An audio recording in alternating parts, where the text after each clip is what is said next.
Olá, galera Nave, e aí, tudo bem? Como foi a Páscoa? Eu espero que a celebração, apesar de tudo, tenha sido em família e reconhecendo o verdadeiro sentido da Páscoa, morte e ressurreição de Jesus.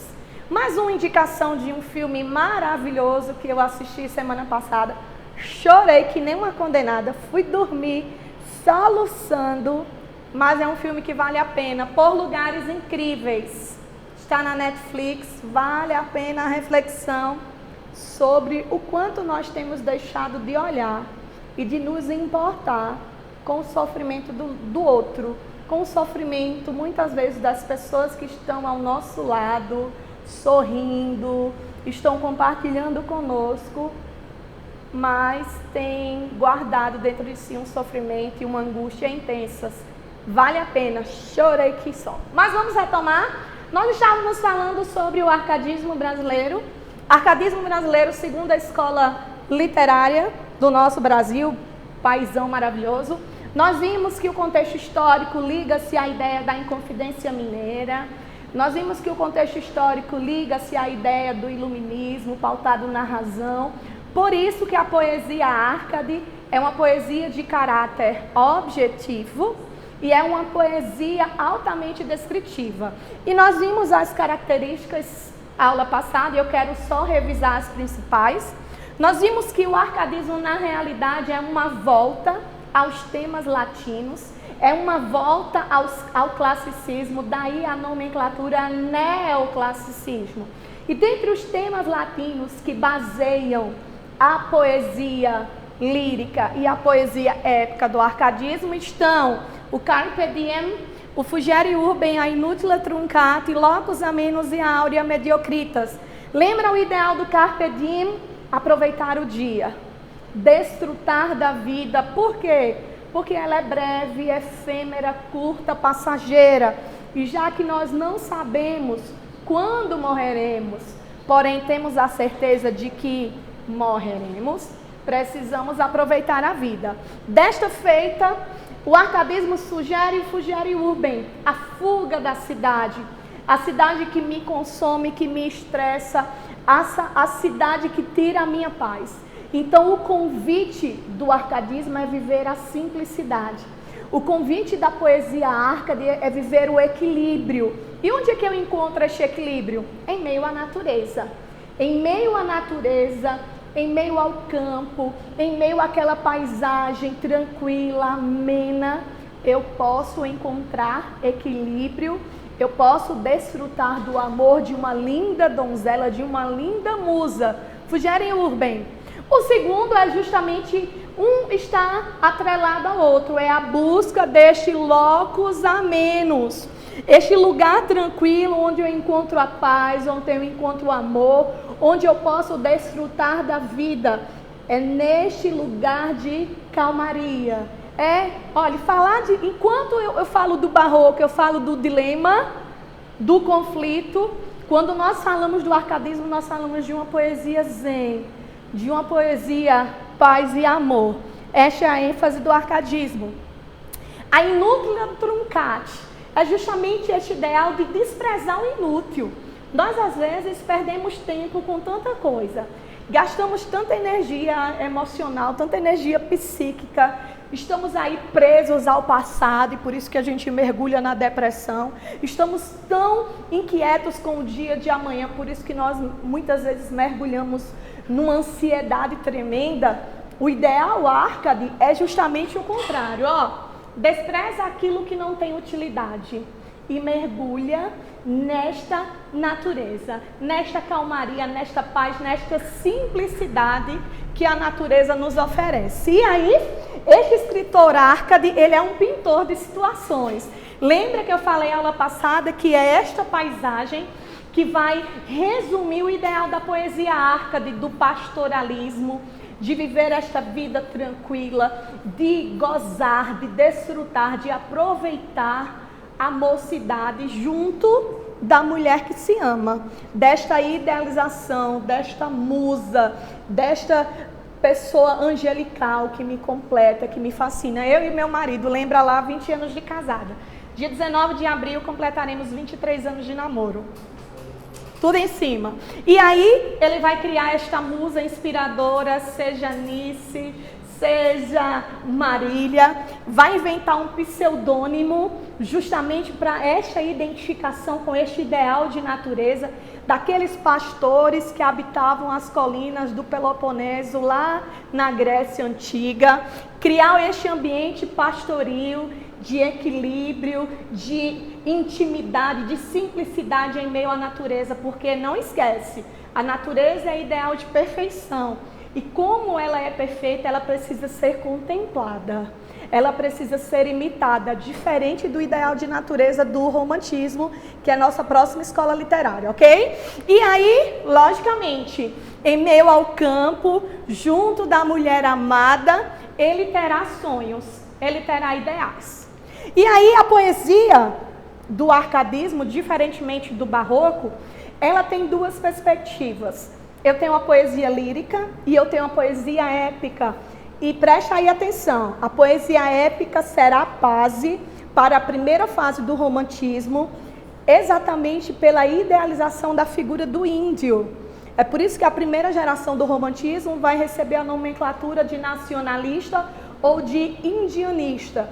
E onde é que começa esta idealização? Aqui no finalzinho do arcadismo, com a poesia épica, ok? E aí nós vimos um pouquinho de Cláudio Manuel da Costa, nós vimos que o pseudônimo dele era Glauceste Fatúrnio, que ele tinha uma musa inspiradora que ninguém sabe se ela existia na realidade ou se era fruto da imaginação dele.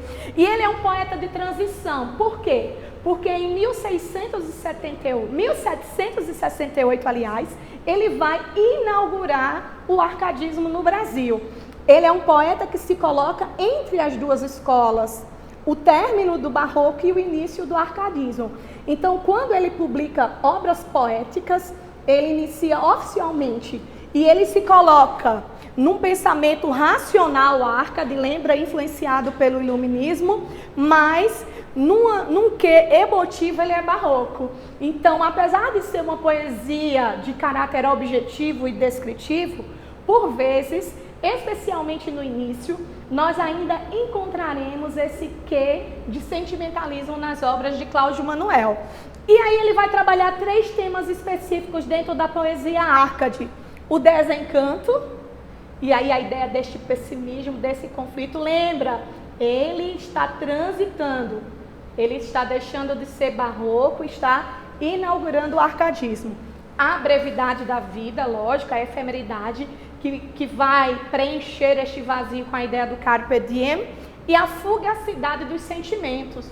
Os sentimentos são hoje e podem não ser-lo amanhã. E dentro de poesia, em meio a esta paisagem belíssima, eu tenho admirado a janela lá de casa, este céuzão azul, e tenho pensado, contemplado aquele mar maravilhoso. E aí eu tenho lá, torno a ver-vos, ó montes, o destino aqui me torna a pôr nestes outeiros, onde um tempo os gabões deixei grosseiros pelo traje da corte rico e fino. Aqui estou, entre almendro, entre corinos, meus fiéis, meus doces companheiros, vendo correr os míseros vaqueiros atrás de seu cansado desatino. Se o bem desta choupana pode tanto, que chega a ter mais apreço e mais valia, que da cidade o lisonjeiro encanto. Aqui descanse a louca fantasia, e o que até agora se tornava em pranto, se converta em afetos de alegria. Então a gente tem, por exemplo, de influência barroca, a presença de antíteses. Eu tenho lá tristeza e alegria. Eu tenho uma presença na segunda estrofe do bucolismo, a referência à natureza. Eu tenho a fuga da cidade. Essa alegria, esse encanto da cidade é algo fugaz, é algo passageiro. E onde é que eu desfruto da verdadeira felicidade? Apenas no campo, apenas em contato com a natureza, com uma vida de simplicidade e equilíbrio, eu serei plenamente feliz. O segundo nome da poesia lírica é Tomás Antônio Gonzaga. Nós já vimos, né, o Dirceu, que tem como pseudônimo a Marília. Ele sempre vai assinar, eu acho tão fofo, Marília de Dirceu. Ele é plenamente apaixonado por Maria Joaquina Doroteia, ele é impedido de casar com ela justamente porque ele tinha 40 anos na amizade, minha idade, velho na época, e ela tinha apenas 15 anos. Então a família dela não era muito a favor deste casamento, e aí ele acaba se envolvendo com a Inconfidência Mineira e é degradado, é exilado. Em Moçambique, enquanto preso, ele escreve Marília de Dirceu, que é um livro de poesias, depois ele vai escrever Cartas Chilenas. Enquanto ele escreve estas cartas, enquanto ele escreve esta poesia, ele a tem totalmente dedicada a Marília. Quando ele viaja para Moçambique, com a passagem só de ida, obrigada, lá ele se encanta por uma nova donzela, uma doce donzela, apaixonam-se e no instante afilandou, ele acabou esquecendo Maria Joaquina Doroteia, mas ele escreve o primeiro livro de poesias dedicado a ela. Então, ele é Árcade, mas ele já vai pré-anunciar o romantismo. O sentimentalismo começa a emergir, a brotar da literatura, da poesia de Tomás Antônio Gonzaga. E aí ele vai, em meio aos princípios árcades, propor esta vida de equilíbrio, sem exageros, e em harmonia com a natureza. Ele vai valorizar esta vida do campo, esta vida em família, as coisas simples do dia a dia. Nós muitas vezes queremos apenas aproveitar o máximo, o diferente, o inusitado. E esta epidemia, ela nos tem ensinado a viver aquilo que a Bíblia já dizia, né? Viver a vida comum do lar, estar em família, conviver em família. Talvez este seja um dos maiores desafios do nosso isolamento. Entender que a nossa família, ela também nos basta. Entender a importância de ser, estar e viver a família. Vale a pena a reflexão. E aí eu digo lá, ó, é bom, mãe Marília, é bom ser dono de um rebanho que cubra monte e prado. Porém, gentil pastora, o teu agrado vale mais que um rebanho e mais que um trono. Graças, Marília Bela, graças à minha estrela. Não há declaração de amor mais linda que esta, minha gente. Ele vai exaltar a figura desta vida simples. Ele vai se gabar por ser um pastor rico, possuidor de muito gado. Mas ele vai dizer que isso nada é diante do amor que ele sente por Marília. Estas riquezas nada são diante da idealização amorosa dele por esta mulher. Minha gente, é uma coisa linda de se ver. E nós chegamos à poesia épica, olha lá. O arcadismo é conteúdo sempre presente no Enem. Todos os anos a gente encontra duas questões do arcadismo e é um conteúdo simples. É um conteúdo que traz consigo uma linguagem simples, uma interpretação voltada para estes elementos principais. Não foge da caracterização da escola. E quando eu falo na poesia épica, nós precisamos voltar no tempo, a nossa aula lá de gêneros, e lembrar que é centrado na figura de um herói, que parte de um fato histórico, abre aspas, real, que de fato aconteceu. E para ser épica, precisa ser uma narrativa em versos, centrada, logicamente, nesta figura de um herói. E é o que nós vamos encontrar agora, ok? Dentro desta poesia épica, o primeiro nome que a gente faz referência é a Basílio da Gama. Basílio da Gama tem um pseudônimo muito legal, que pode ser o nome para o teu futuro filho, né? A galera, eu vi um post no Instagram, não sei se é verdade, não sei se é mentira, a galera tem tanta fake, né? Que alguém teve filho e botou o nome de coronavírus, corona não sei o que, não sei se é verdade, mas há quem diga. Não faça isso não com seu bebê, viu, lá no futuro. Mas Termindo Simpílio pode ser um nomezinho menos feio. Muito bem. E ele vai ser aquele escritor de uma única obra. Ele será um escritor imortalizado na Escola da Literatura por apenas uma obra, mas uma obra de um grande valor literário. Ele vai escrever o Uruguai. O Uruguai é um poema épico que vai refletir a guerra a partir do Tratado de Madrid sobre uma porção de terra a quem eles vão chamar dos povos das 7 missões ali no Uruguai. Havia uma briga, na realidade, entre portugueses e espanhóis por um pedaço de terra que pertencia ao Brasil, e eles diziam que pertenciam ao Uruguai, e eles vão brigar, disputar este pedaço de terra. O que é que vai acontecer? Em meio a esta rivalidade de portugueses e espanhóis, o livro vai trazer à tona uma crítica muito forte à figura dos jesuítas. Aqueles jesuítas que defendiam os índios, aqueles jesuítas que evangelizavam os índios, que se preocuparam em catequizá-los, agora estes jesuítas se tornam os vilões da história. Malévolas, quase os jesuítas. E a narrativa é centrada, personificada na figura de Padre Balda. Padre Balda vai justamente se utilizar dos índios para cumprir os seus propósitos. Ele seduz uma índia, casa com ela, tem um filho e vai justamente fazer de tudo para que esse filho bastardo se case com uma das mulheres das índias mais importantes da história. E é justamente aqui, nestas duas obras, que vai aflorar aquilo que Renato falou conosco semana passada, a influência de alguns filósofos dentro da perspectiva do iluminismo, e justamente Rousseau, com a ideia do mito do bom selvagem, que vai influenciar Basílio Gama ao escrever essa história de índios. Qual é a ideia do mito do bom selvagem? É a ideia de que, fazendo referência ao índio, tá? De que o índio, ele é essencialmente bom. Ele é inocente em amizade. Quem é que vai corrompê-lo? É o meio. Pegando a linha aqui pra gente, dentro do Uruguai, quem corrompeu os índios foram os portugueses. Então é esta figura da idealização do índio, esta valorização do indígena como os primeiros nativos e habitantes daquilo que a gente vai chamar de Brasil, é que será descrito na obra. Uma das passagens mais importantes da obra é a morte de Lindóia.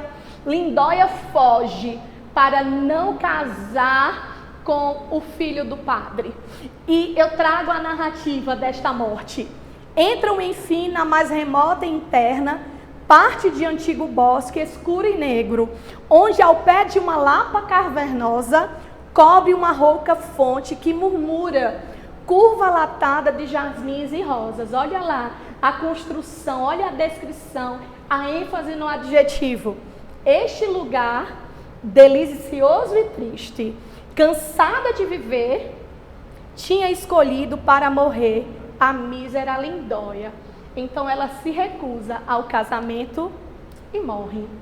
Ela morre de uma picada, não sei se vocês conseguem ver, de uma picada de uma cobra. Cacambo, nem é justo.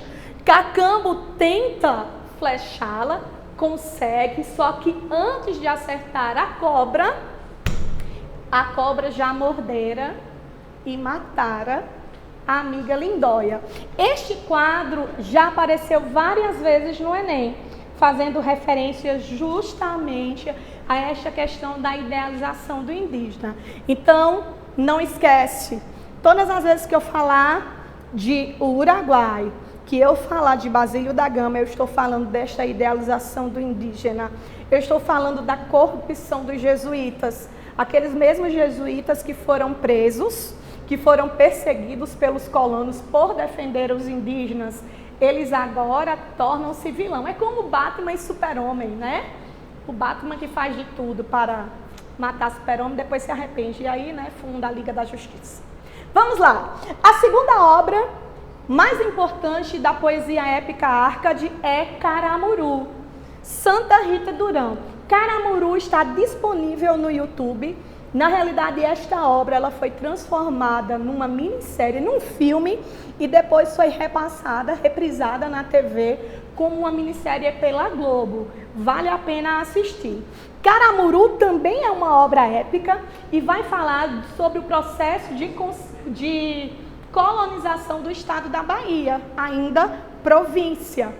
e vai se centrar na figura de Diogo, Diogo Álvares. O que foi que aconteceu? Diogo vinha numa embarcação, o seu navio naufragou já chegando à Bahia e eles conseguem escapar, ele e mais alguns, né, conseguem escapar do naufrágio e ele desce empunhando uma arma. E quando os índios tupinambás veem a cena deste homem vindo do mar, empunhando uma arma de fogo, eles vão chamá-lo de filho do trovão, que na língua tupinambá quer dizer caramuru. E aí eles se curvam diante de Diogo Álvares, reconhecendo nele uma divindade. Diogo Álvares, a partir de agora, caramuru, se apropria, né, desta idealização e ele começa a se relacionar com os índios, começa a tomar gosto, começa a se tornar assim, namorador, né, de assim, afilandar em meio às índias, mas ele se apaixona por uma, que é Paraguaçu. Só que ele é apaixonado por Paraguaçu e gosta de curtir com todas as índias ao redor. Conseguem entender isto? Pois bem, ele cresce em meio aos tupinambás, ele começa a receber em Salvador muitos navios mercantes, ele começa a negociar e Diogo Álvares enriquece. E decide no final, já estou pulando muitas partes, e decide já no final da história retornar a Portugal, agora com títulos de nobreza, agora rico, e para isto ele leva consigo Paraguaçu. Paraguaçu chega a Portugal, é batizada, e em Portugal ela recebe o nome de Catarina. E como sempre a gente tem uma morte, porque se não tiver morte não tem graça, né, meu amor? Lembra lá, ele era apaixonado, o amor devotado por Paraguaçu, mas as índias ao redor também se apaixonaram por ele. E a obra, o poema épico vem dizer que uma destas índias era Moema. Moema, ao ver o navio partir, ao ver Diogo partir com Paraguaçu, se joga ao mar, nada, tentando inocentemente alcançar a nau, não consegue, morre afogada. E aí o mar devolve o corpo de Moema, e esta também, o Enem já trabalhou uma questão associando os dois quadros, a morte de Lindóia e a morte de Moema, caracterizando a poesia épica do arcadismo. Se liga aí. E no final, ela morre, o seu corpo, né, trazido lá, e Diogo, de longe, fica avistando esta cena. Cruel, né? É um triângulo amoroso, meu amor, desde que mundo é mundo existe, né? Mas enfim. E aí, terminando nossa aula, eu trouxe a poesia. Diz assim: copiosa multidão da nau francesa corre a ver o espetáculo assombrada, ignorando a ocasião da estranha empresa, pasma da turba feminil que nada. Uma que as mais precedem gentileza, não vinha menos bela do que irada. Era Moema, que de inveja geme, e já vizinha a nau se apega ao leme e morre tragicamente. Então, assim como o Uruguai, Caramuru vai descrever a colonização, vai trazer à tona a figura heróica em Diogo Álvares. E mais uma vez vai trazer o ideal do bom selvagem, a idealização do índio, a sua cultura, a sua grandeza é exaltada na obra, como também em Caramuru a exaltação e a exuberância da natureza brasileira. Tudo isso é importante e vai fundamentar a primeira fase do romantismo brasileiro, certo? Vale a pena assistir. E aí nós terminamos a nossa aula sobre arcadismo, terminamos o nosso conteúdo. E eu quero te chamar já para que possamos nos preparar. Lembra lá, na escola regular nós vemos romantismo em 2 meses e meio. Nós precisamos passar pelo romantismo em 3 aulas. Eu quero te convidar à contextualização do romantismo e a divisão das escolas literárias. Um cheiro bem grande e a gente se vê.